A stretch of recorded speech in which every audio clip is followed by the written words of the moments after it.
If you're super confused because you've been discarded by a narcissist who treated you horrifically at the end of the relationship and intermittently during it, because they were so nice in the beginning or because sometimes they were so nice, I want you to understand that who they were at the end is who they are.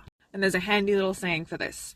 Bad people can pretend to be good, but good people can't pretend to be bad. If someone is capable of treating you with a complete lack of empathy and with terrible cruelty, or of abandoning you in your biggest time of need, of psychologically and emotionally abusing you, breaking you down, making you feel terrible about yourself, making you feel incompetent, worthless, making you doubt your sanity and reality, don't be confused about the good times. Because narcissists and psychopaths are masters of superficial charm, performative empathy, performative reflection, and incredible remorseless harm.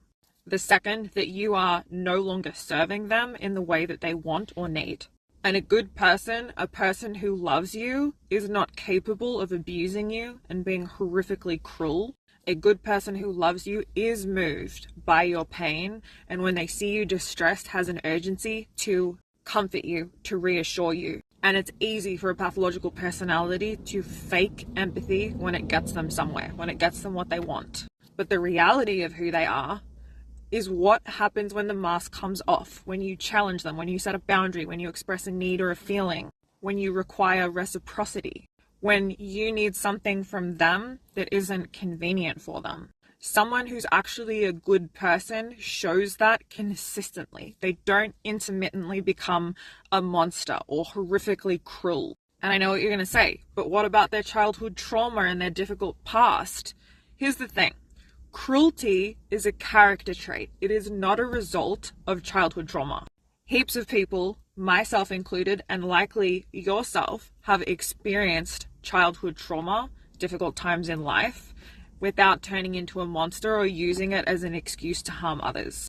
And the vast majority of the time, narcissists and psychopaths have a sob story about a terrible, abusive childhood or a crazy ex because they know that that story excuses their bad behavior and plays on your empathy. And someone who's experienced terrible childhood trauma and has a capacity for empathy knows how terrible that is and makes absolutely certain that they don't repeat the pattern with people that they love. And pathological predators use it as an excuse to repeat the pattern remorselessly to people who they pretend to love. And it's called an abuse repair cycle because the abuse cycle, by definition, includes good times. Who they were at the end is who they are.